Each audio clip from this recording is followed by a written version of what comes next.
주의 전에 올라오신 여러분을 주님의 이름으로 환영하고 축복을 드립니다. 시편 150편, 이 가운데 모세가 쓴 시는 단 하나, 오늘 본문인 시편 90편입니다. 이 시편의 부제는 하나님의 사람 모세의 기도라고 되어 있습니다. 시편의 저자는 참 많지 않겠습니까? 우리가 잘 알듯이 다윗과 솔로몬, 그리고 고라 자손, 아삽 등 여러 사람이 있습니다만 그 중에 하나님의 사람이라고 호칭되어 있는 사람은 유일하게 모세가 홀로 받고 있습니다. 그 이유가 무엇일까? 출애굽기 33장 12절 말씀에 보니까 하나님께서 모세와 친구처럼 대면해서 이야기를 나누셨다라는 말씀이 등장합니다. 다시 말하면 하나님과 모세의 사이는 깊이 있는 사귐의 관계 속에 있다라는 반증입니다. 이런 표현은 모세에게만 표현되고 있습니다. 또 민수기 12장 3절 말씀을 보게 되면 하나님이 보시기에 이 세상의 모든 사람보다 모세가 가장 온유했다라고 말씀하고 계십니다. 그래서 오늘 유일한 호칭인 하나님의 사람이란 호칭을 그에게 불러주셨습니다. 이러한 하나님의 사람 모세의 기도는 이렇게 시작이 되어집니다. 1절 말씀을 보겠습니다. 주여 주는 대대에 우리의 거처가 되셨나이다. 이를 모세 입장에서 달리 표현하면 이러한 고백입니다. 나는 여호와를 나의 거처로 삼았습니다. 내 인생 속에 하나님만이 나의 거처가 됨을 알고 하나님을 나의 거처 삼아서 지금까지 살아왔고 앞으로도 그렇게 살겠습니다 라는 고백이 이 속에 담겨져 있습니다. 이런 모세는 자신의 초기 40년을 이집트 왕궁에서 삶을 살아갔습니다. 하지만 그곳은 그의 영원한 거처가 되지 못했습니다.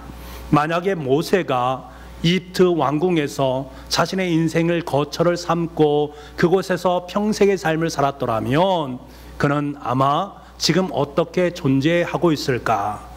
아마도 어느 박물관에 미라로 전시되어 있을 것입니다. 지금 우리의 입에 회자되지는 않았을 것입니다. 이집트 왕궁에서 40년을 삶을 산 후에 그는 미디안 광야로 40년 생활했고 그리고 난 다음에 가나안 땅을 향하는 40년의 여정길, 광야의 길을 걸었습니다.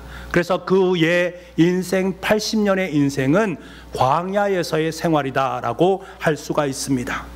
만약 모세가 그 80년이나 되는 광야 생활 동안에 그곳을 영원한 자신의 삶의 거처로 지으면서 삶을 살아갔다면 그는 광야에서 하나의 흔적도 없이 사라지는 존재가 되었을 것입니다. 하지만 모세는 광야에서 살았기 때문에 광야의 의미가 어떠함을 그는 잘 알고 있었습니다. 그곳은 영원한 거처로 삼을 수 있는 그러한 가치가 없다라는 것을 그는 잘 알았습니다. 그렇기 때문에 그것을 영원한 삶의 가치로 여기지 않았던 것입니다. 모세는 지난 120년의 인생을 살아가면서 인생의 영원한 거처는 이 땅에 있는 것이 아니라 바로 영원하신 하나님께 있다라는 사실을 깨달았습니다. 그래서 그런 고백을 하고 있는 것입니다. 나는 여호와를 나의 거처로 삼았습니다. 예수님께서 광야에서 사탄과의 결투를 행하셨습니다. 그때 사탄이 예수님을 시험하신 그 근거가 무엇입니까? 이 세상을 영원한 거처로 삼아라. 이 세상을 영원한 거처로 삼을 때 내 삶은 의미 있고 내 삶은 가치 있다라는 것이었습니다. 하지만 예수님께서는 이것을 단호히 거부하셨습니다. 예수님께서 이 땅에 오신 이유는 이 땅을 거처 삼기 위함이 아니라 하나님의 나라를 이루기 위함이었습니다. 사랑하는 여러분, 마찬가지로 저와 여러분의 거처는 바로 영원하신 하나님께 있는 줄 믿습니다. 영원하신 하나님의 거처를 나의 거처로 삼을 때 우리가 살아가는 이 세상의 임시 거처는 하나님 안에서 하나님께서 책임져 주실 줄 믿습니다. 그때에서 비로소 임시 거처인 이 땅에서 살아가면서도 영원한 거처를 소유한 존재인 저와 여러분은 주님의 평강과 행복을 기쁘게 누리고 깨닫고 감사의 삶을 살아가게 될 줄 믿습니다. 그래서 모세는 그의 인생 마지막 120년의 고별 설교에서 그가 고백한 것이 바로 이것 아니겠습니까? 영원하신 하나님이 내 처소가 되시니 이스라엘이여 너는 행복한 사람이로다. 이런 모세의 120년의 인생은 결코 순탄한 인생이 아니었습니다. 하지만 그는 이 땅을 자신의 거처로 삼지 않고 살았기 때문에 늘상 하나님을 거처 삼고 평생의 삶을 살았기 때문에 최종적으로 그의 인생을 갈무리하는 그 시점에 나는 행복한 사람입니다, 영원한 하나님을 처소 삼아 살아가는 그 삶은 행복한 삶입니다 라고 고백을 할 수 있었던 것입니다. 사랑하는 성도 여러분, 사랑하는 우리 자녀들에게 남겨줘야 될 진리가 바로 이것입니다. 세상의 부모님들은 자녀들에게 남기고픈 것이 무엇인가? 이 세상의 거처를 남기기를 원합니다. 좋은 집과 안락한 직장과 평안한 생활, 풍성한 물질, 여유로운 생활 등을 어떻게 해서라도 남기고픈 마음이 있습니다. 그래서 때로는 수단과 방법을 가리하지 아니하고 세상적인 방법, 부정적인 방법을 선택하면서까지도 무엇인가를 남겨주기 위해서 애쓰고 수고하는 것이 우리 부모들의 모습입니다. 하지만 여러분, 이것이 얼마나 허무하다라는 사실을 우리는 또한 잘 알고 있습니다. 그토록 싸우려 했던 그 거처가 한순간에 바벨탑처럼 와르르 무너진다라는 사실을 우리는 기억을 할 수 있어야 됩니다. 그러므로 여러분, 자녀들에게 남겨야 되는 것은 바로 이것입니다. 주는 대대에 우리의 거처가 되십니다. 이 진리를 자녀들에게 남길 수 있어야 됩니다. 대대에, 지금 우리 세대만이 아니라 우리의 자녀 세대에, 그리고 그 다음 세대도 우리가 남길 것은 바로 하나님이 나의 영원한 거처가 되신다, 하나님만이 우리 자녀들의 삶의 거처가 되신다라는 사실을 확인하게 남겨야 되는 것입니다. 그때서야 비로소 하나님의 영원한 팔이 나의 자녀들의 삶에 임하게 되어 있고, 그때에서야 비로소 우리 자녀들의 삶 가운데 하나님께서 베풀어 주신 평강과 행복한 인생을 살아 누리게 되는 것입니다. 저와 여러분의 삶 속에, 우리 자녀들의 삶 속에 이러한 은혜가 넘쳐날 수 있기를 간절히 소망합니다. 여러분, 자녀들에게 진정한 평강과 행복의 삶을 남기고 싶으십니까?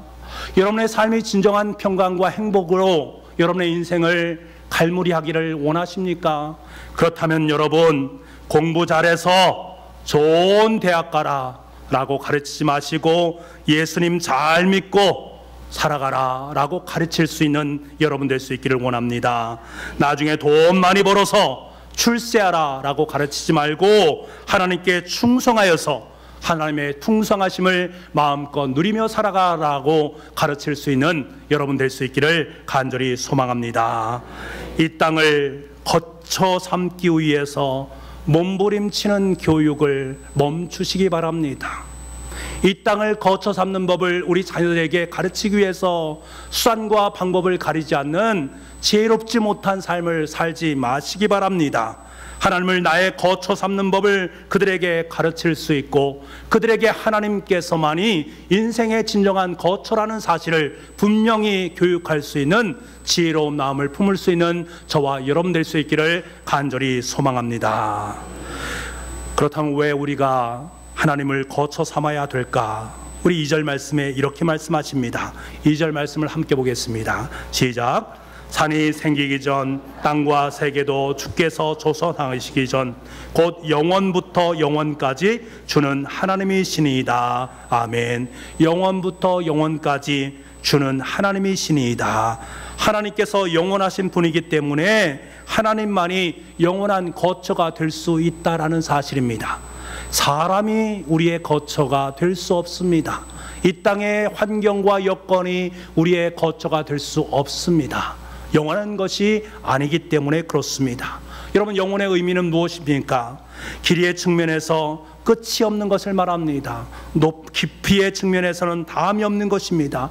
아무리 퍼도 다음이 없이 끊임없이 흘러나오는 것입니다. 그러니까 깊이로나 길이로나 무궁무진한 것, 그것이 바로 영원한 것입니다. 어떤 사람은 인생의 깊이 면에서는 참으로 깊어 보입니다만 그의 길이의 면에서는 형편없는 분들이 계십니다. 아니면 그 반대의 모습입니다. 인간은 어쩔 수 없는 영혼의 존재는 될 수가 없습니다. 절대적이고 완벽한 존재가 없습니다. 우리는 이것을 인정할 수 있어야 됩니다.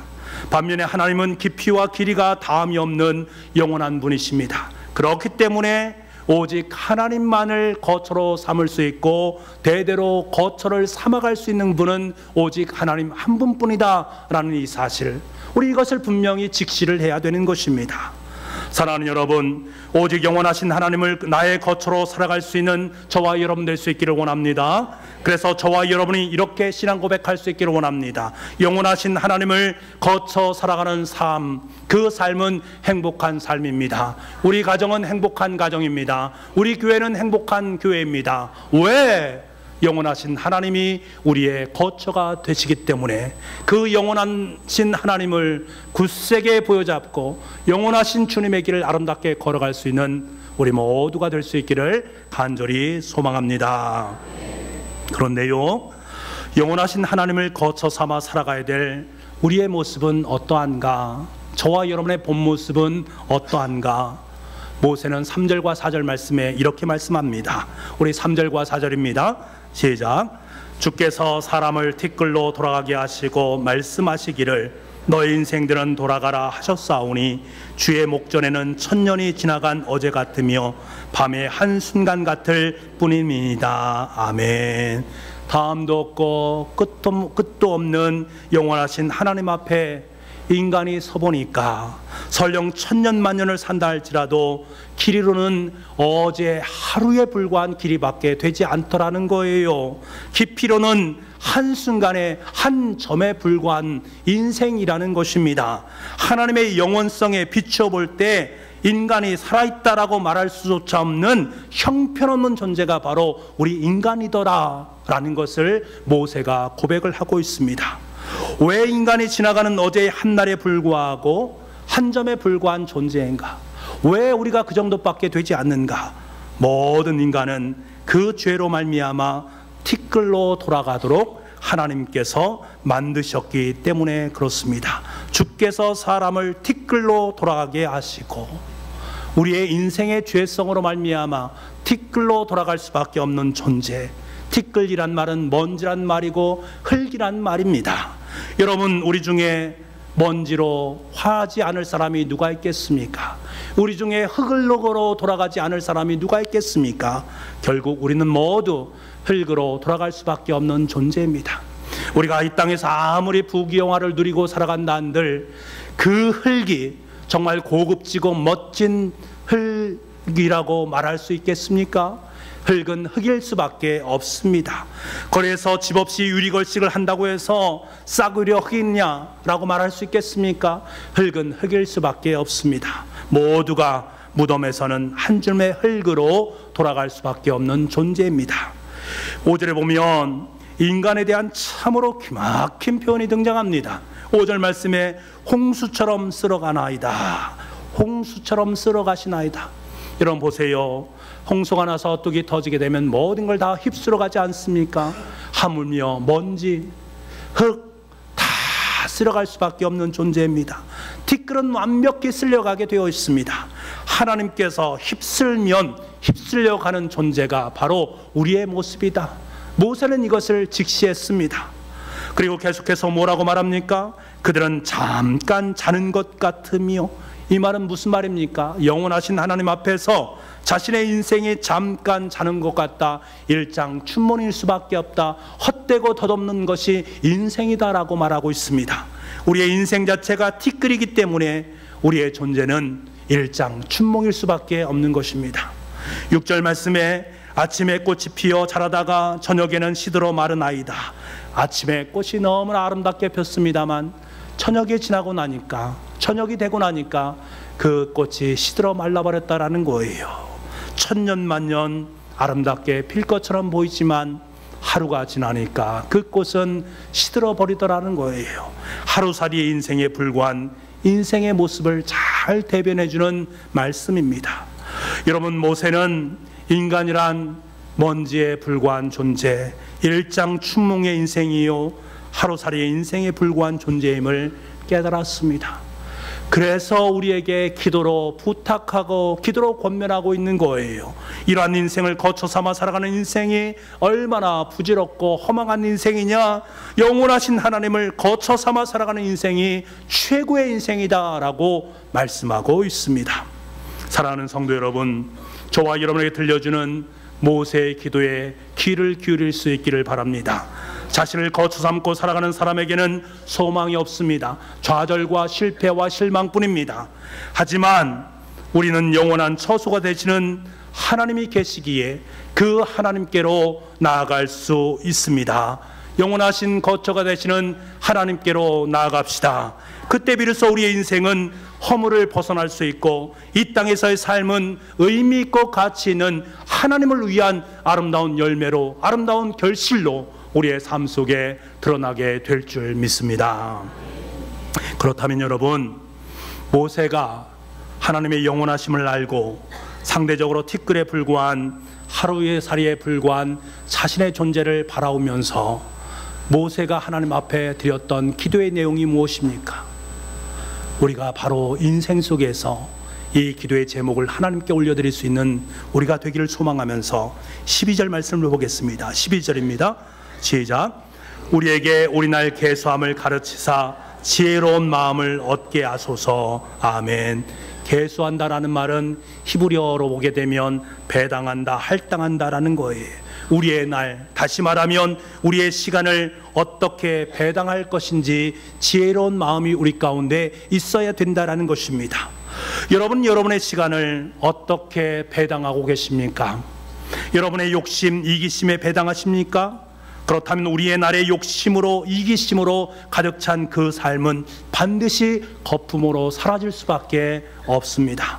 모세는 하나님께서 하루하루 내 삶 속에 허락하신 그 시간, 내가 하루를 어떻게 분배하고 어떻게 하나님을 위해서 살아갈 수 있는지 하나님, 그 하늘의 지혜를 제 삶 속에 허락하여 주옵소서 기도하고 있습니다. 사랑하는 여러분, 우리는 오늘까지 2019년도의 삶을 살아왔습니다. 2019년 365일 51주간을 살아왔고 오늘은 52주간 마지막 주일을 하나님을 위해서 섬기고 있습니다. 지난 1년의 삶의 뒤안길을 여러분 돌아보시기 바랍니다. 여러분 어떻게 살아오셨습니까? 이 1년이란 시간 동안 여러분 그 시간을 과연 무엇으로 채우셨습니까? 하나님을 위해 과연 얼마만큼의 시간을 배당하시고 할당하시면서 살았습니까? 하나님의 나라를 위해 얼마나 많은 시간을 그 하나님 나라를 위해서 사용해 오셨습니까? 여러분, 내 자신을 위한 시간을 점점 하나님의 나라와 하나님의 의를 위한 시간으로 확장시켜 나가는 것이 바로 시간을 바르게 계수하는 삶입니다. 지난 1년의 삶을 돌아볼 때 내 자신과 만족을 위해서 애쓰고 수고한 시간은 참으로 많아 보이는데 정작 하나님 나라를 위해서 봉사하고 섬김의 그 시간이 보이지 않는다면, 하나님께 나아가 말씀과 기도로 함께한 그 시간이 내 인생 속에 보이지 않는다면 인생의 시간을 잘못 배당한 것입니다. 이들에게 남겨진 것은 후회밖에 없다라는 사실입니다. 그리고 이렇게 후회로 한 해 한 해를 지나다가 마지막 우리의 인생이 호흡이 다하는 그날에 섰을 때에 우리 인생은 후회막급의 인생이 될 수밖에 없습니다. 저는 여러분이 어떤 분이 인생의 끝자락에 서서 마지막 한 호흡을 남겨놓고 저에게 했던 말을 지금도 기억합니다. 부자와 나사로에 나오는 부자처럼 나사로를 내 형제들에게 보내서 그들이 이 고통받는 곳으로 오지 않도록 해달라는 그 부탁을 자녀들에게 좀 해주었으면 좋겠다, 저에게 말씀하는 부탁을 제가 들었습니다. 인생의 마지막 한 호흡 안에서 앞에 딱 섰더니 서고 보니까 내가 지금까지 잘못 살았더라는 것입니다. 자녀들에게 가장 중요한 것을 남겨놓아야 되는데 내가 그것을 남겨놓지 못하고 허비한 인생을 살았다라는 것입니다. 영혼의 인생을 살아야 되는데 지금 앞에 보이는 것만을 위해서 살았던 자신의 모습을 바라보면서 제발 자녀들에게는 이러한 길을 걷지 않도록 해달라고 저에게 부탁하는 소리를 들었습니다. 얼마나 안타깝고 얼마나 안타까운지 모르겠습니다. 사랑하는 여러분, 우리는 또다시 2020년을 살아가야 합니다. 사랑의 하나님은 여전히 우리를 사랑하여 주심으로 말미암아 저와 여러분의 삶의 자리 속에 십자가의 피를 흘리면서까지 저와 여러분에게 2020년이라는 시간을 365일 52주를 또다시 배당을 해 주셨습니다. 왜 또다시 실패한 존재, 연약한 존재, 부족한 존재인 우리에게 그 엄청난 시간을 우리에게 허락해 주셨을까? 하나님은 기대하고 계신 것입니다. 우리에게 주어진 그 시간이 귀하게 배당되어져서 하나님의 나라와 하나님의 의를 위해서 아름답게 쓰이기를 원하시고 계십니다. 바라긴 하나님께 저와 여러분에게 지혜를 베풀어 주셔서 우리에게 주어진 모든 시간을 주님을 위해서 아름답게 선용해낼 수 있는 복된 2020년도 한 해가 될 수 있기를 간절히 소망합니다. 모세의 기도는 계속되어집니다. 15절 말씀입니다. 15절입니다. 시작. 우리를 괴롭게 하신 날수대로와 우리가 화를 당한 연수대로 우리를 기쁘게 하소서. 아멘. 지금 모세는 기도하고 있습니다. 나에게 곤고한 날이 없도록 해 주십시오. 이렇게 기도하지 않습니다. 나에게 고통의 시간, 이 어려움의 시간, 이 시간을 좀 해결해 주십시오. 이렇게 기도하지 않습니다. 모세가 기도하는 것은 내가 곤고한 날, 화를 당한 날수의 길이만큼 우리의 생을 기쁘게 해 주십시오 라고 기도하고 있습니다. 왜 그가 이렇게 기도하고 있는 것입니까? 모세 인생을 돌아보면 그의 삶을 인간적인 관점에서 바라보게 되면 곤고한 날, 화를 당한 날이라고 할 수가 있습니다. 처음 40년은 무늬만 이집트 왕자로 지냈습니다. 그리고 처가살이 40년 더부살이의 인생이었습니다. 그리고 마지막 40년은 광야의 삶이었습니다. 결코 순탄치 않은 고난의 길, 어려움의 길이었습니다. 이러한 그의 인생, 아무것도 없는 nothing의 인생 아니겠습니까? 하지만 모세가 참으로 위대한 것은 이 곤고한 날, 화를 당한 날 속에서 하나님의 뜻이 있다라는 사실을 발견했던 것입니다. 그 뜻을 발견하니까 그의 삶이 기쁨으로 넘쳐오는 그 은혜를 경험하게 된 것입니다. 주어진 모든 곤고한 일들 속에서 고통의 나날을 보내면서 그 속에서 하나님의 뜻을 분별하고 그 당한 고통의 무게만큼 하나님의 주신 기쁨이 내 삶 속으로 충만하게 들어오는 그 경험을 하고 있는 것입니다. 이 곤고한 날, 이 고난의 날은 하나님께서 내 삶 속에 베풀어 주신 기쁨의 날들이다라는 사실로 그 모든 것을 승화시켜 나가고 있는 것입니다. 영적으로 얼마나 성숙해 있는 그의 모습을 만날 수 있게 되는 것입니다. 여러분, 출애굽 당시에 이스라엘 백성들은 하나님 좀 이집트로 돌아가고 싶습니다. 광야 땅 걷고 싶지 않습니다. 계속해서 이야기합니다. 왜 그렇습니까? 광야에는 의미가 없다라는 거예요. 의미가 없기 때문에 의미 있는 이집트 땅으로 돌아가고 싶다라고 이스라엘 백성들은 계속적으로 말했습니다. 하지만 하나님께서는 그들을 계속해서 광야로 이끌어 가십니다. 왜 그런가요? 광야는 의미 있는 곳이기 때문에 그렇습니다. 그 광야를 거쳐야만이 노예의 근성을 버릴 수 있고 어둠의 때를 다 벗겨낼 수 있기 때문에 그렇습니다. 광야를 거침으로 말미암아 비로소 영적으로 바로 설 수 있기 때문에 그렇습니다. 전에 폐암으로 인해 너무나 고통받는 집사님을 신방을 간 적이 있습니다. 폐암이 재발되셔서 전이가 된 상태 속에 놓여 있습니다. 그때는 잘 몰랐었는데 일이 커지자 서울에 있는 큰 병원으로 가게 되었습니다. 조금만 늦었어도 힘든 상태였다라고 고백합니다. 병원에서는 급한 불은 끈 상태지만 향후에 어떻게 처리를 할 것인지, 어떻게 치료를 해야 할지를 아직 결정하지 못한 상태라고 말합니다. 여러분, 말이 그렇지 얼마나 어려운 상태입니까? 고통의 상태입니까? 저는 그 집사님의 고통스러워하는 그 모습을 제가 곁에서 다 보았기 때문에 너무나도 안타까웠습니다. 하지만 저는 집사님의 잔잔한 간증을 들으면서 위로와 소망을 얻었습니다. 잠시 동안 죽음을 체험했다라는 거지요. 천군 천사를 만나보았고 예수님을 만났습니다. 예수님께서 그러시더랍니다. 아직 올 시간이 안 됐어. 조금 더 있다 오라라고 예수님이 말씀하시더랍니다. 그리고 깨어나셨습니다. 그러시면서 집사님은 도리어 저에게 걱정하지 말라라고 위로해 주셨습니다. 그런데 더 감사한 것은 저를 처음 만났을 때 남편분이 계셨는데, 저를 처음 만났을 때 이분이 예수님을 믿었으면 저를 반갑게 맞이해 주셨을 터인데 예수님을 믿지 않았습니다. 그래서 얼마나 험상궂은 모습으로 저를 맞이했는지 모르겠습니다. 그런데요, 그분이 제 손을 꼭 붙잡고 눈물을 글썽이시면서 말씀하는 거예요. 제 아내를 위해서 기도해 주십시오. 제 아내를 위해서 기도해 주십시오 라고 말씀하는 것입니다. 그분이 예수님을 잘 믿었겠습니까? 하지만 곤고한 날에 서보니까 자신이 할 수 있는 것이 아무것도 없다는 사실을 비로소 깨닫게 된 것입니다. 그때 신이 보이기 시작한 것입니다. 하나님께 기도해 달라고 간청할 수 있었던 것입니다. 얼마나 감사했는지 그때 제가 깨달은 것이 있습니다. 하나님께서는 이러한 고통 가운데 역사하고 계시는구나. 우리를 성숙시켜 가시는구나. 우리를 성숙시킬 뿐만 아니라 그에 속한 가족들에게도 새로운 힘과 용기를 불어 넣어주시는구나 라는 사실을 깨닫게 되었습니다. 우리가 받은 고통의 무게만큼, 아니 그보다 더 크신 하나님의 기쁨으로 되돌려주시는 하나님의 은총을 맛볼 수가 있었습니다. 여러분, 우리는 확실히 믿으십시다. 우리 확실히 믿으십시다. 지금 고통과 어려움 가운데 있는 분이 계시다면 여러분 확실히 믿으시기 바랍니다. 하나님께서는 우리가 곤고를 당한 만큼 하나님 앞에서 더 아름답게 우리를 세워주실 줄 믿습니다.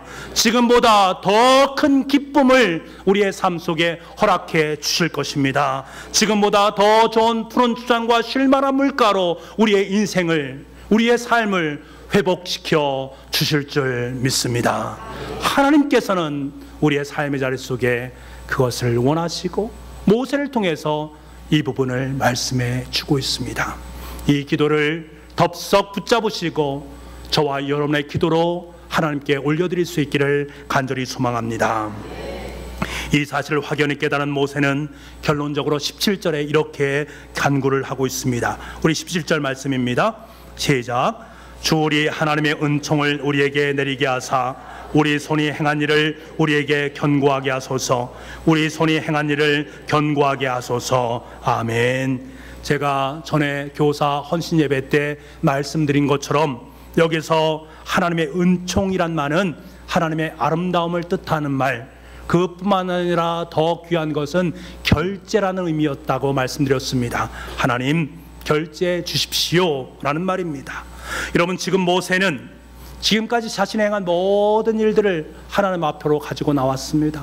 그리고 하나님 앞에 그것을 내밀면서 하나님 결제해 주십시오, 결제판을 내놓았습니다. 그때 하나님께서는 그래 너희 일이 너무 아름답구나 말씀하시면서 은총을 덧입혀 주셨고 그 모든 일을 아름답게 여겨 주셨습니다. 사랑하는 북부가족 여러분, 오늘 이 시간 52주의 마지막 주일, 지난 2019년도의 삶을 하나님 앞에 가지고 나온 날입니다. 지난 1년 동안에 저와 여러분이 살았던 모든 삶을 하나님께 올려드리길 원합니다. 하나님, 제 삶을 결제해 주세요. 제 삶을 결제해 주세요. 내 가정의 삶, 우리 교회의 삶, 지금까지 살아온 날 하나님 결제해 주세요. 하나님께 올려드리는 시간입니다. 저와 여러분의 결제판에 하나님의 은총이 임할 수 있기를 간절히 소망합니다. 그래 한 해 동안 너의 일이 너무 아름다웠구나, 애쓰고 수고했다, 애쓰고 수고했다 등 두드려 주시는 하나님의 귀한 손길을 느낄 수 있는 은혜의 시간 될 수 있기를 간절히 소망합니다. 여러분, 지난 1년 참으로 애쓰고 수고하셨습니다. 보여지는 현장 속에서 애쓰고 수고하신 분뿐만 아니라 보이지 않는 구석구석에서 최선으로 하나님과 하나님 나라를 위해 살아간 여러분, 정말로 수고하고 정말로 애쓰셨습니다. 자신의 마음을 두드리면서 하나님의 손길을 생각하면서 참 잘했다 한번 위로해 주시기 바랍니다. 한번 이 시간에 한번 자기 마음에 손을 얹고 참 잘했다, 수고했다 재환아, 수고했다 자신의 이름을 부르면서 함께 얘기해 주시기 바랍니다. 그리고 옆에 있는 분에게 참 애쓰셨습니다, 수고하셨습니다 한번 손을 잡아 주시기 바랍니다.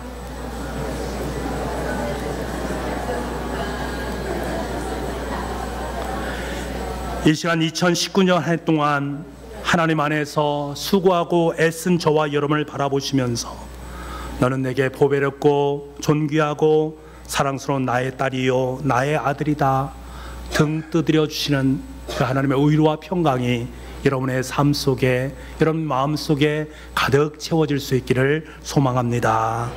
이제 저와 여러분은 또 다른 한 해 2020년을 보내게 됩니다. 모세는 하나님께 우리 손이 행한 일을 견고하게 하소서 연거푸 2번을 기도하고 있습니다.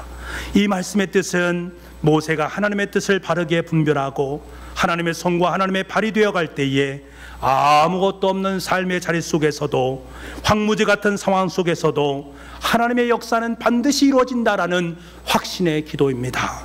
바르게 다가오는 2020년도에 저와 여러분의 삶의 현장이 바로 우리 손이 행한 일을 견고하게 하소서라는 기도가 울려 퍼질 수 있기를 간절히 소망합니다.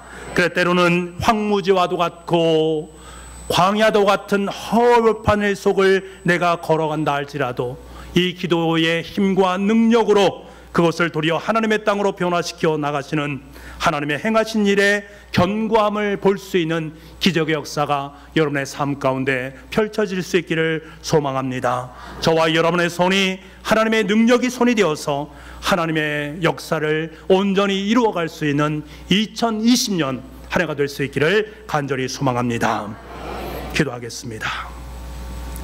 사랑의 아버지 하나님, 2019년 한 해를 주님의 고봉의 은혜로 삼아주시니 너무나 감사드립니다. 이제 2019년도를 갈무리하는 이 시점에서 우리도 모세처럼 하나님의 사람으로 불리기를 소망합니다. 매일매일 나에게 주어진 시간을 영원을 위한 시간으로 메워갈 수 있게 도와주시고 매일매일 공고한 일을 있을지라도 그 공고한의 의미를 바르게 깨달아 하나님께 영광과 아니 도리어 하나님의 기쁨으로 모든 부분을 승화시켜 나갈 수 있도록 주님 역사하여 주옵소서. 그러므로 하나님으로 하여금 우리 손이 행한 일을 견고하게 만들어가는 역사 현장, 우리 가정과 우리 교회가 될 수 있도록 주님 도와주옵소서. 모든 말씀을 예수님의 이름으로 기도하옵나이다. 아멘.